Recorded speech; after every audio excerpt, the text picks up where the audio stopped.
বাংলাদেশে কারা কারা 16 বছর পর্যন্ত মানুষের অধিকার নিয়ে ছিনিমিনি খেলেছে তাদের নামের তালিকা করে এলাকায় এলাকায় টানায় দিবেন এবং সেই সমস্ত লোকদেরকে এলাকায় কালো তালিকাভুক্ত করে অবাঞ্ছিত ঘোষণা করবেন, তারা যেন আর কোনোদিন কোনো ছুতা এলাকায় প্রবেশ করতে না পারে।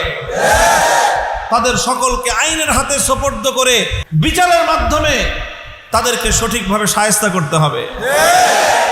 আর সর্বশেষ কথা হলো যে আবার ওই কথা বলতেছি, স্বাধীনতা অর্জন করা যত কঠিন, রক্ষা করা তার চেয়ে বেশি কঠিন। সংগ্রাম আমাদের শেষ হয়ে যায় নাই। আমাদের এই বিজয়কে কলঙ্কিত করার জন্য, এই বিজয়কে ছিনিয়ে নেওয়ার জন্য দেশে বিদেশে ষড়যন্ত্রের কিন্তু অভাব নাই। কাজেই আমাদের সকলকে সোচ্চার থাকতে হবে।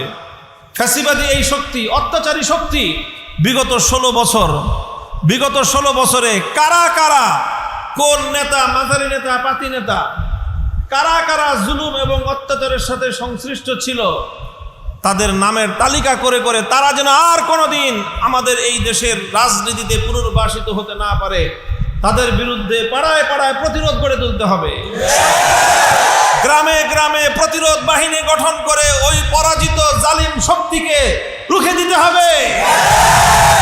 সর্বদলীয় সংগ্রাম পরিষদ করবেন, প্রতিরোধ সংগ্রাম পরিষদ গঠন করে বাংলাদেশে কারা কারা 16 বছর পর্যন্ত মানুষের অধিকার নিয়ে ছিনিমিনি খেলেছে তাদের নামের তালিকা করে এলাকায় এলাকায় টানায় দিবেন এবং সেই সমস্ত লোকদেরকে এলাকায় কালো তালিকাভুক্ত করে অবাঞ্ছিত ঘোষণা করবেন, তারা যেন আর কোনোদিন কোনো ছুতা এলাকায় প্রবেশ করতে না পারে।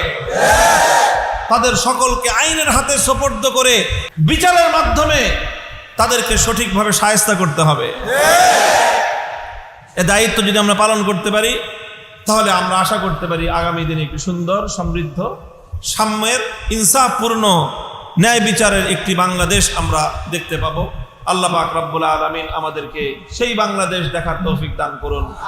এদেশের মাটিতে চূড়ান্ত বিজয় আসবে যেদিন কালেমার পতাকা উঠবে, সেদিনই প্রকৃত অর্থে মানবতার মুক্তি হবে। এর আগ পর্যন্ত পূর্ণাঙ্গ মুক্তি সম্ভব নয়।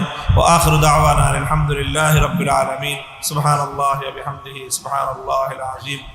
اللهم صل على محمد وعلى آل محمد كما صليت على إبراهيم